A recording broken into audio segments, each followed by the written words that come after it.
Good morning बच्चों। बेटा अपन आज पढ़ेंगे राष्ट्रपति के संकटकालीन अधिकार यानी आपातकालीन शक्तियाँ। राष्ट्रपति की शक्तियों को दो भागों में बांटा था, सामान्यकालीन शक्तियाँ और आपातकालीन शक्तियाँ। तो सामान्यकालीन शक्तियाँ हमने पढ़ ली और आज हम पढ़ेंगे आपातकालीन शक्तियाँ, जिनको संकटकालीन अधिकार भी कहा जाता है।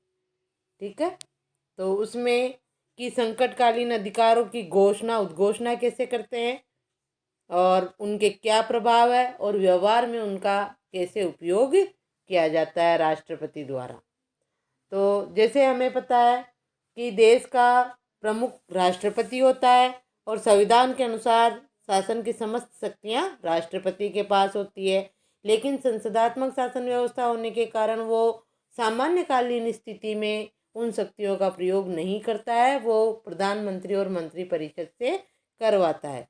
लेकिन राष्ट्रपति को संविधान द्वारा जो है संकट काल के समय यानी आपत्ति काल के समय कि देश पर अगर मान लो किसी प्रकार की आपत्ति है, किसी राज्य में संकट है, किसी प्रकार का संवैधानिक संकट, तो ऐसी स्थिति में हमारे संविधान में 3 अनुच्छेद है।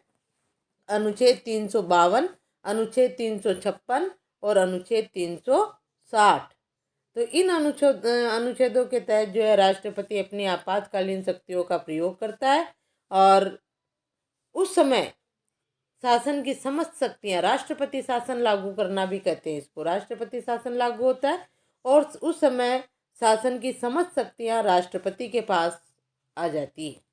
ठीक है, उस समय संसदात्मक शासन व्यवस्था नहीं रहती, अध्यक्षात्मक शासन व्यवस्था हो जाती है।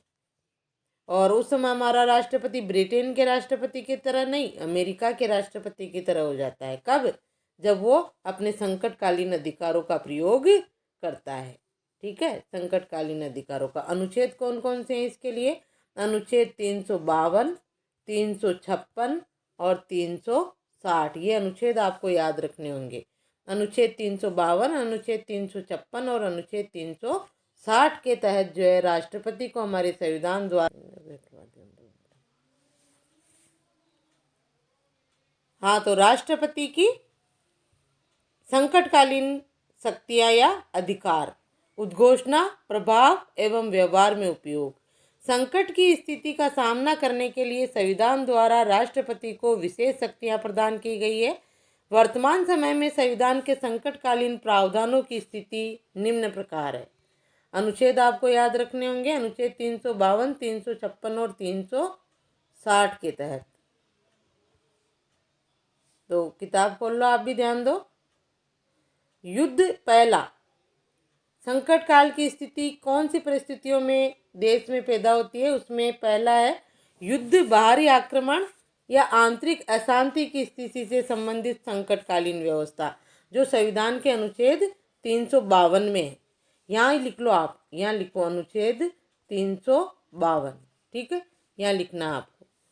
तो अनुच्छेद 352 का उपयोग राष्ट्रपति कौन कौन सी स्थितियों में करता है? युद्ध के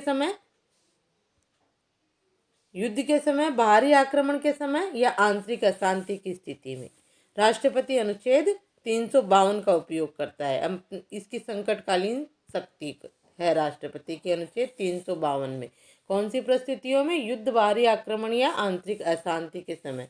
तो यहाँ पर बेटा हम दो चीज़ें देखेंगे कि जो हमारा मूल संविधान था उसमें अनुच्छेद 352 को लेकर कुछ और व्यवस्था थी।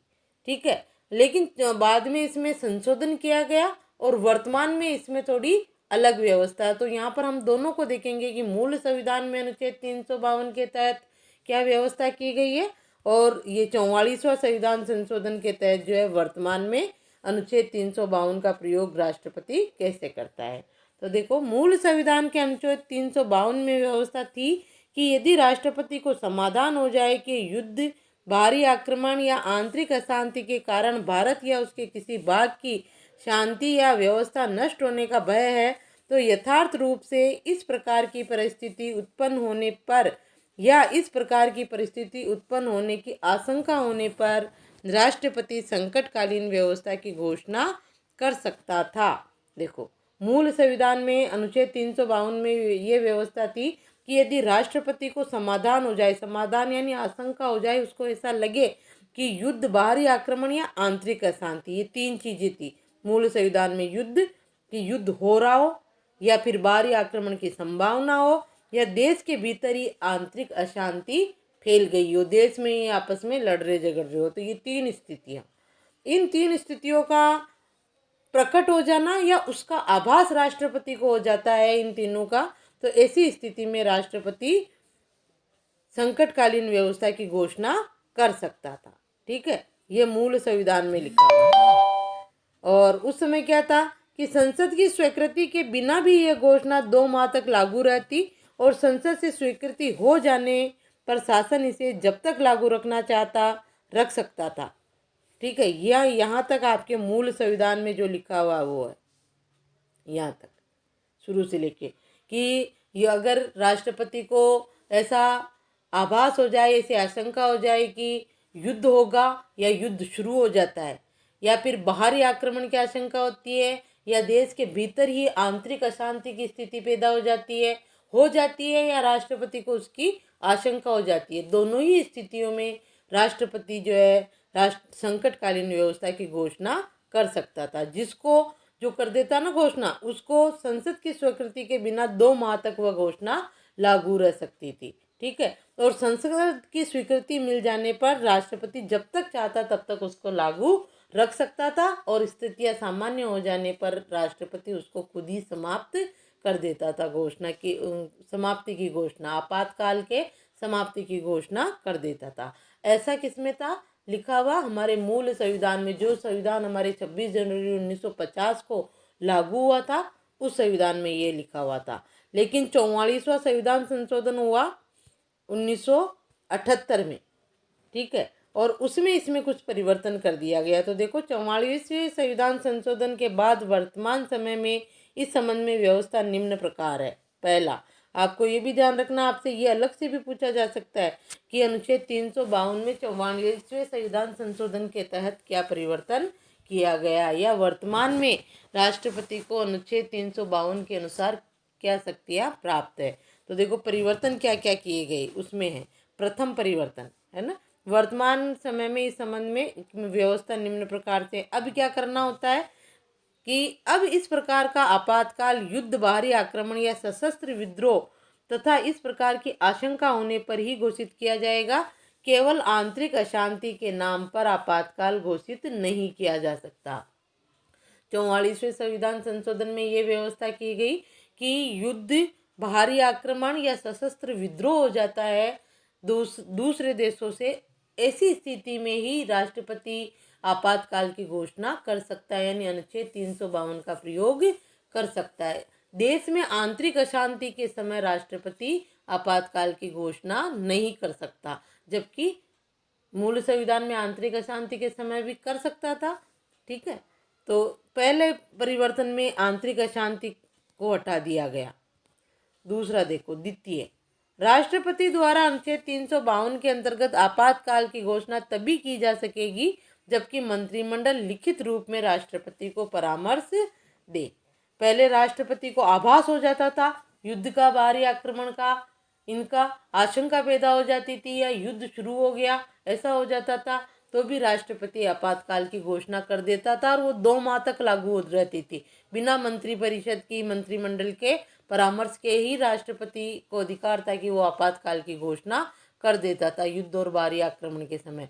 लेकिन 44वें संविधान संशोधन द्वारा ये व्यवस्था की गई कि राष्ट्रपति आपातकाल की घोषणा तभी करेगा जब मंत्रिमंडल लिखित में राष्ट्रपति को परामर्श देगा। चाहे युद्ध शुरू हो जाए, चाहे बाहरी आक्रमण की आशंका हो, कुछ भी हो, तो उसमें जो है अब राष्ट्रपति अपनी इच्छा से राष्ट्रपति शासन लागू नहीं कर सके, यानी आपातकाल की घोषणा नहीं कर सकता। मंत्रिमंडल राष्ट्रपति को लिखित रूप में परामर्श देगा, लिख के देगा, उसके बाद ही राष्ट्रपति आपातकाल की घोषणा करेगा, यानी अनुच्छेद 352 का प्रयोग करेगा। तो यहाँ राष्ट्रपति की शक्ति कम हो गई, मंत्रिमंडल को मिल गई, मंत्रिमंडल लिखित में देगा जब करेगा।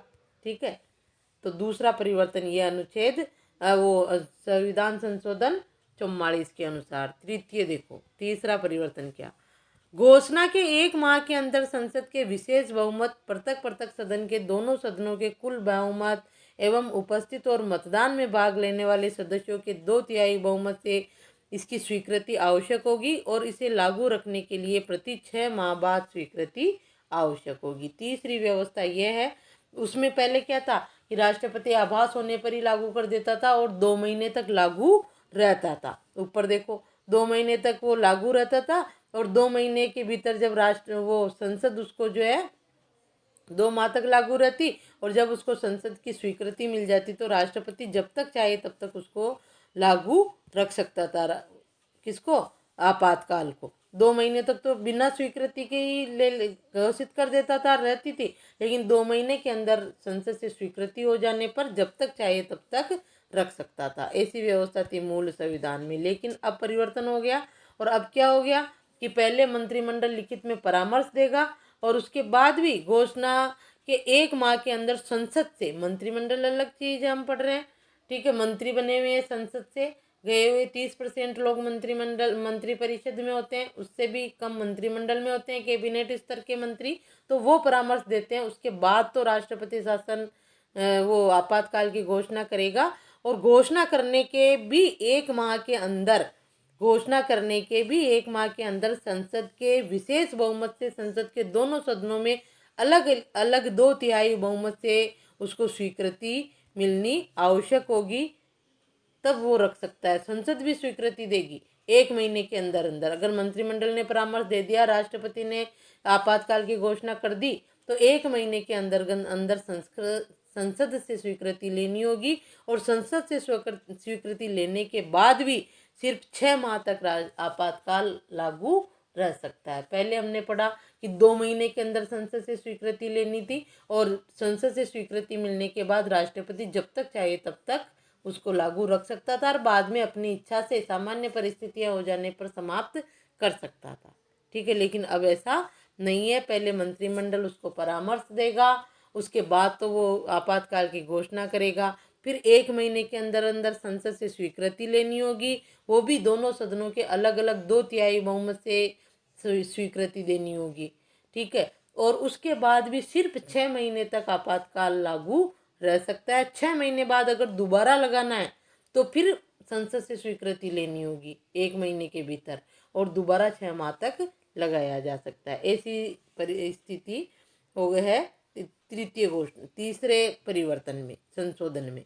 चौथा देखो, चौथा है लोकसभा में उपस्थित एवं मतदान में भाग लेने वाले सदस्यों के साधारण बहुमत से आपातकाल की घोषणा समाप्त की जा सकती है। पहले मूल संविधान में क्या था कि 2 माह के भीतर संसद से स्वीकृति ले ले, उसके बाद राष्ट्रपति जब तक चाहे तब तक लागू रख सकता था और फिर सामान्य परिस्थिति होने पर किसी की स्वीकृति लेने की आवश्यकता नहीं, राष्ट्रपति उसको समाप्त करने की घोषणा कर देता था। लेकिन अब क्या है चौथा परिवर्तन 44वें संविधान संशोधन के अनुसार कि लोकसभा में उपस्थित और मतदान में भाग लेने वाले जो सदस्य हैं उनके साधारण बहुमत से प्रस्ताव पारित होगा संसद में और उसके बाद ही संसद उस स्वीकृति देगी, तब राष्ट्रपति आपातकाल की घोषणा को समाप्त करेगा। आपातकाल की घोषणा समाप्त की जा सकती है संसद के यानी लोकसभा में, उसमें राज्यसभा नहीं है, लोकसभा में उपस्थित एवं मतदान में भाग लेने वाले सदस्यों के साधारण बहुमत से। तो इसमें संसद न होकर सिर्फ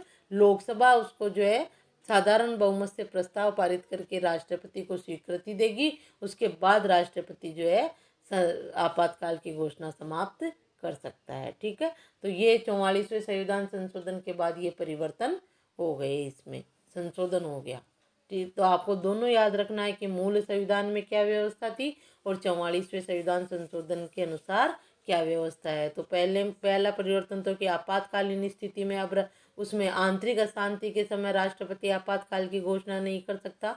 दूसरा, राष्ट्रपति जो है मंत्रिमंडल के लिखित परामर्श के बाद ही आपातकाल की घोषणा कर सकेगा। तीसरा, और आपातकाल की घोषणा करने के बाद भी 1 माह के अंदर अंदर संसद के दोनों सदनों से पृथक 2/3 बहुमत से जो है स्वीकृति लेनी आवश्यक होगी और उसके बाद भी जो है 6 माह तक आपातकाल लागू रख सकता है राष्ट्रपति। अब दोबारा लगाना है तो दोबारा स्वीकृति लेनी होगी संसद से और जब समाप्त करना है तब भी लोकसभा में जो है साधारण बहुमत से प्रस्ताव पास होगा, उसके बाद ही राष्ट्रपति आपातकाल की घोषणा को समाप्त कर सकता है। ठीक है, ये 44वें संविधान संशोधन के अनुसार है, तो वर्तमान में यही है। वर्तमान में आपातकाल अनुच्छेद 352 का प्रयोग राष्ट्रपति इसी स्थिति में करता है। ठीक है, अब अगला है आपातकालीन शक्ति दूसरी, राज्य में संवैधानिक तंत्र के विफल होने से उत्पन्न संकटकालीन व्यवस्था। ये अनुच्छेद 356 में है, यहाँ लिखो आप अनुच्छेद 356। 356 के अनुसार राष्ट्रपति जो है अपनी आपातकालीन शक्ति का प्रयोग करता है। वो कब करता है? राज्यों में, किसी भी राज्य में अगर संवैधानिक तंत्र विफल हो जाने से कोई संकट पैदा हो गया है किसी भी राज्य में, तो अनुच्छेद 356 का प्रयोग राष्ट्रपति राज्यों में करता है। ऐसे देखो क्या होता है कि मान लो किसी भी राज्य में संवैधानिक तंत्र विफल होने का मतलब है कि उस राज्य की सरकार संविधान के अनुसार नहीं चल रही है, संविधान के नियमों का उल्लंघन हो रहा है। ऐसी स्थिति पैदा हो जाती है, उसको कहते हैं संवैधानिक तंत्र का विफल हो जाना। तो इस बात की सूचना राज्यपाल राष्ट्रपति को देता है, या राष्ट्रपति को अन्य सूत्रों से भी पता चल जाता है कि इस राज्य में जो है संवैधानिक तंत्र विफल हो रहा है, यानी सरकार शासन के इसके संविधान के अनुसार नहीं चल रही है। तो उस राज्य में राष्ट्रपति जो है आपातकाल की घोषणा कर देता है। ऐसी परिस्थिति में जब किसी राज्य में राष्ट्रपति शासन भी कहते हैं उसको, राष्ट्रपति शासन लागू हो जाना, जैसे अभी महाराष्ट्र में हुआ था, ऐसे में जब दंगे फसाद हो जाते हैं ना उसमें किसी राज्य में और सरकार कुछ नहीं कर सकती है, तो ऐसी स्थिति में राष्ट्रपति शासन लागू हो जाता है उस राज्य में, उसी को आपातकाल की घोषणा कहते हैं। राज्य में अनुच्छेद 356 के अनुसार राष्ट्रपति ऐसा करता है। तो ऐसे में उस राज्य की सरकार भंग हो जाती है, स्थगित हो जाती है, उस राज्य के नागरिकों के मौलिक अधिकार स्थगित हो जाते हैं और उस राज्य के लिए सारे कानून संसद द्वारा बनाए जाते हैं। राष्ट्रपति शासन में जो है राष्ट्रपति के हाथ में उसके अधिकार आ जाते हैं उस राज्य के। तो देखो पढ़ लो थोड़ा। अनुच्छेद 356 के अनुसार राष्ट्रपति को राज्यपाल के प्रतिवेदन पर या अन्य किसी प्रकार से समाधान हो जाए कि ऐसी परिस्थिति पैदा हो गई है कि राज्य का शासन संविधान के उपबंधों के अनुसार नहीं चलाया जा सकता है, तो वह उस राज्य के लिए संकट काल की घोषणा कर सकता है। या तो राज्यपाल जो है उसको प्रतिवेदन देता है राष्ट्रपति को, राज्यपाल सूचना देता है, या वैसे भी राष्ट्रपति को ऐसा समाधान हो जाए, यानी ऐसा अनुभव हो जाए समाधान का मतलब, तो भी वो जो है अन्य सूत्रों से भी पता चल सकता है, तो भी उस राज्य में राष्ट्रपति शासन लागू यानी संकट काल की घोषणा कर सकता है। क्या आभास हो जाए कि राज्य का शासन संविधान के उपबंधों के अनुसार नहीं चलाया जा रहा। संसद की स्वीकृति के बिना यह घोषणा 2 माह से अधिक की अवधि के लिए लागू नहीं रहेगी। संसद के द्वारा एक प्रस्ताव पास कर राज्य में 6 माह के लिए राष्ट्रपति शासन लागू किया जा सकता है। इस प्रकार प्रस्ताव संसद के दोनों सदनों द्वारा अलग अलग अपने साधारण बहुमत से पास किया जाना आवश्यक है। किसी भी परिस्थिति में 3 वर्ष के बाद राष्ट्रपति शासन राज्य में लागू नहीं रह सकता। अब देखो क्या स्थिति है कि अगर किसी राज्य का संवैधानिक तंत्र विफल हो जाता है तो राष्ट्रपति जो है वहाँ आपातकाल की घोषणा कर देता है, यानी अनुच्छेद 356 लागू कर देता है। ऐसे में उस राज्य की सरकार कोई कार्य नहीं करती और वो सारे कार्य संसद द्वारा होते हैं, राष्ट्रपति का शासन चलता है वहाँ पर। तो उसके लिए जो है संसद की स्वीकृति के बिना ये घोषणा 2 माह तक लागू रहती है। 2 माह के अंदर अंदर संसद से स्वीकृति लेनी होती है और 6 माह के लिए राष्ट्रपति शासन लागू किया जा सकता है। 2 महीने के अंदर अंदर संसद से स्वीकृति लो, संसद स्वीकृति देने के बाद 6 महीने तक, ठीक है, तो 6 महीने तक रह सकता है, यानी 7-8 महीने हो गए। इस प्रकार का प्रस्ताव संसद के दोनों सदनों के अलग अलग साधारण बहुमत से पास किया जाना आवश्यक होता है। दोनों सदनों में पास होना चाहिए वो अलग अलग। और किसी भी परिस्थिति में वो जो किसी राज्य में राष्ट्रपति शासन 3 वर्ष के बाद राष्ट्रपति शासन लागू नहीं रखा जा सकेगा। ठीक है, 3 वर्ष में अपने आप ही वो खत्म हो जाता है। अगला है वित्तीय संकट। अगर मान लो देश में किसी प्रकार का वित्तीय संकट आ जाता है, वित्तीय संकट का मतलब होता है कि मान लो देश में मुद्रा का मूल्य बहुत ज़्यादा गिर जाता है या मुद्रा का मूल्य बहुत ज़्यादा कम हो जाता है। गिरने का मतलब तो क्या होता है, जब बहुत ज़्यादा महंगाई बढ़ जाती है, पैसे की कोई वैल्यू ही नहीं रहती है, या फिर जनता के पास पैसा ही नहीं होता है, बहुत ज़्यादा कीमत हो जाती है पैसे की, दोनों ही स्थिति में वित्तीय संकट पैदा हो जाता है। जैसे अभी हमारे नोटबंदी हुई थी ना, तो उस समय हो सकता था, लेकिन संभाल लिया मोदी सरकार ने। तो वित्तीय संकट अनुच्छेद 360 के तहत ये हमारे देश में भी कभी भी लागू नहीं हुआ है। अनुच्छेद 352 तो हो गया युद्ध के समय, भारत चीन युद्ध हुआ था 1962 में, भारत पाकिस्तान युद्ध हुआ था 1965-71 में। उस समय इन अनुच्छेदों का 352 का प्रयोग किया गया। और अनुच्छेद 356 तो अलग अलग राज्यों में लगता है, वो संवैधानिक तंत्र विफल होने पर 3 बार हमारे राजस्थान में भी लग चुका राष्ट्रपति शासन, यानी अनुच्छेद 356 का प्रयोग हो चुका है। अलग अलग राज्यों में होता है, जिस राज्य का संवैधानिक तंत्र विफल होता है उसमें। और ये तीसरा है अनुच्छेद 360 के अनुसार वित्तीय संकट। तो ये अनुच्छेद अभी हमारे देश में कभी लागू नहीं हुआ, वित्तीय संकट नहीं आया हमारे देश पर। ठीक है, तो ये अच्छी बात है। लेकिन संविधान में व्यवस्था है कि अगर ऐसा हो जाता है तो अनुच्छेद 360 का प्रयोग करके राष्ट्रपति वित्तीय संकट की घोषणा कर सकता है।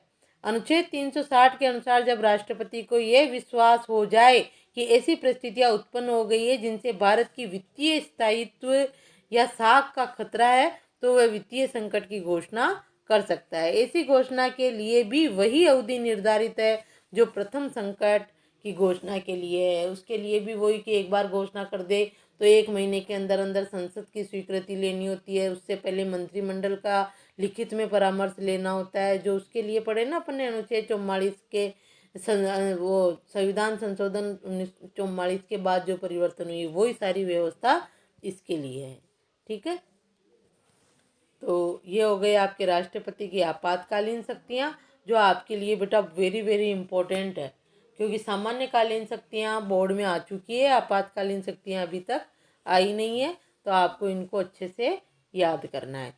और प्रत्येक के सामने जैसे ये है तो यहीं लिख लो अनुच्छेद 360, अनुच्छेद 352, अनुच्छेद 356 और अनुच्छेद 360, ये आपको याद रखने हैं।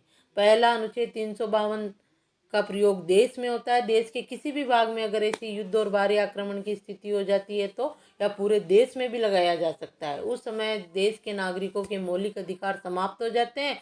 संसद वगैरह जो भी है, सारा शासन जो है राष्ट्रपति के हाथ में आ जाता है। वैसे मंत्रिमंडल ही करती है, लेकिन हर चीज़ पे राष्ट्रपति के हस्ताक्षर हो जाते हैं और उसी की सलाह से ही कार्य होता है। ठीक है, तो ये हो गई राष्ट्रपति की आपातकालीन शक्तियाँ, जो आपके लिए वेरी वेरी इंपॉर्टेंट है, आपको अच्छे से याद करनी है। और यही आपका होमवर्क भी होगा, राष्ट्रपति की आपातकालीन शक्तियों का वर्णन कीजिए। तो आपको अनुच्छेद डाल के अच्छे से वर्णन करना है।